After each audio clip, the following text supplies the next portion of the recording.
Bonjour tout le monde, on se retrouve aujourd'hui pour une nouvelle vidéo. Aujourd'hui, nous allons parler de Kaya Woto.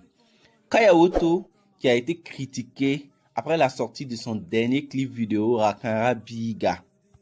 J'avais fait une vidéo sur ça, expliquant en détail ce qui s'est passé. Alors si tu peux aller le voir, n'hésite pas, pour comprendre un peu de quoi je vais parler.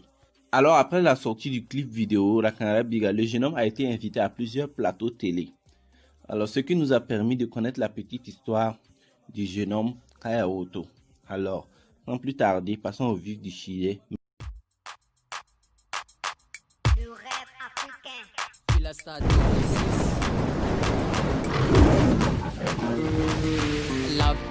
La paix, nous voulons la paix, oh. La paix, au faso.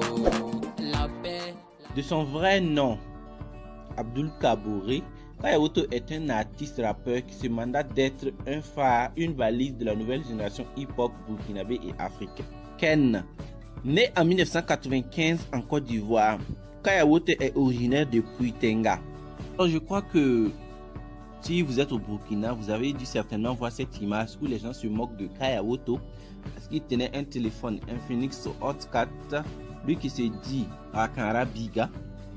Alors pour votre information, Rakara Biga n'est qu'un titre. Rakara Biga n'est qu'un titre de sa chanson. Kaya Woto serait né d'un père riche.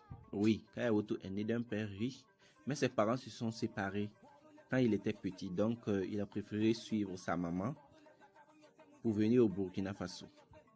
Invité à l'émission Apéro Déjeuner sur la RTB, Kaya Woto nous explique tout de son passé. Il fait savoir qu'à la séparation de ses parents, sa maman avait refusé toute aide venant de son papa. Donc il sera obligé d'abandonner les études dès la classe de CE1 par manque de moyens. Dès l'âge de 14 ans, il sera sur les sites d'orpaillage pour essayer de survivre en quelque sorte.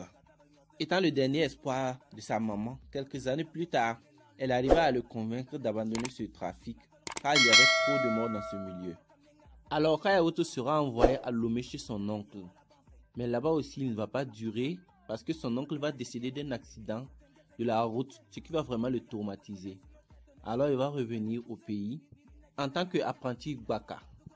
Vu que les Gbaka étaient toujours en surcharge, la maman de Kaya Woto n'était jamais tranquille quand son fils sortait pour le travail. Alors elle le conseillait d'arrêter ce job et il sera maintenant envoyé au Ghana chez un autre oncle. Alors là-bas aussi, Kaya Woto ne va durer que 3 ans parce qu'il n'a pas pu supporter le changement. Je vais dire qu'il n'a pas pu s'adapter avec le changement de la monnaie, le franc CFA qui devient le cedi, le changement de la langue, l'anglais et puis la chantilly. Il n'a vraiment pas pu s'adapter. Donc il va revenir au pays maintenant pour redevenir encore apprenti Gbaka. Mais maintenant, il rentrait un peu en studio pour composer. Et c'est là qu'il a été repéré. Vu qu'il aimait la musique, Kaya Woto explique qu'il est allé dire à sa maman que lui il voudrait chanter. Mais sa maman n'a pas vite répondu. Cette dernière avait une voisine avec qui elle causait de temps en temps. Donc sa maman s'est rendue chez la voisine pour discuter sur sa décision de chanter, pour essayer de voir l'avis de la voisine sur sa décision. Mais la voisine, au lieu de donner son avis, elle a plutôt dénigré Kaya Woto. Elle a dénigré Kaya Woto devant sa maman en disant que Kaya Woto ne pourra jamais chanter, qu'en le regardant, est-ce qu'il ressemble à quelqu'un qui peut chanter. Ce qui a énervé sa maman et sa maman est venue lui donner le feu vert pour qu'il prouve à la voisine que lui aussi il peut chanter. Et voilà le résultat maintenant.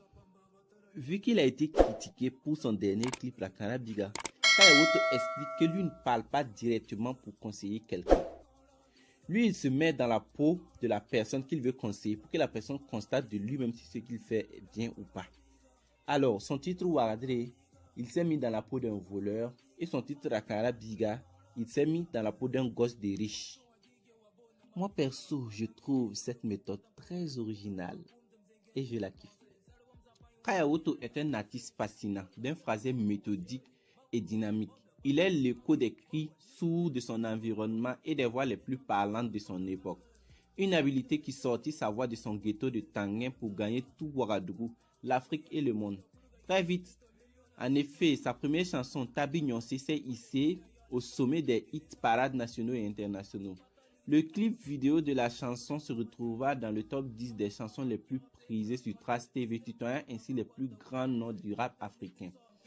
Kaya Woto, un tel oiseau aux grands ailes qui n'attend pas la saison pluvieuse pour voler ou chanter, ne fera pas attendre le public qu'il a conquis ainsi. Confirmera-t-il le bien qu'on lui dit et son talent en gratifiant les oreilles de sa deuxième chanson Ouagadri? Alors, parlons de ces 3 clips vidéo qui sont disponibles. Oui, parce que il a fait sortir 3 clips vidéo. Son album n'est pas encore sorti. L'album est en cours, mais ce n'est pas encore sorti. Alors, son premier titre, Tabignoncé. Cette chanson est un assortissement des différentes difficultés que les jeunes rencontrent dans les grandes villes en général et à Ouagadougou en particulier, mais aussi dans les quartiers périphériques. Ces endroits où les jeunes bravent les coups durs de la vie, développent de nombreux scénarios pour exister et s'en sortir. Tabignoncé est rendu avec autant d'énergie que les situations qu'elle peint. Ouagadri, littéralement voleur, ce titre est une caricature d'un phénomène plus que d'actualité, la malhonnêteté, le vol. On passe voleur en tout, dans les apparences, les faits et gestes. Volontairement, Kaya Woto se fait passer pour un voleur afin de taper dans les consciences des mélomanes. Véritable tube, Ouagadri est un hymne des temps modernes.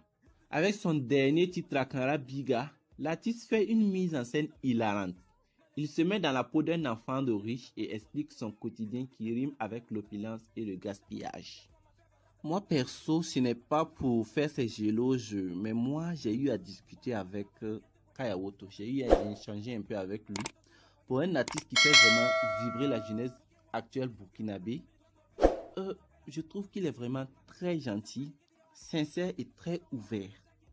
Oh oui, il est très ouvert et est toujours présent pour ses fans.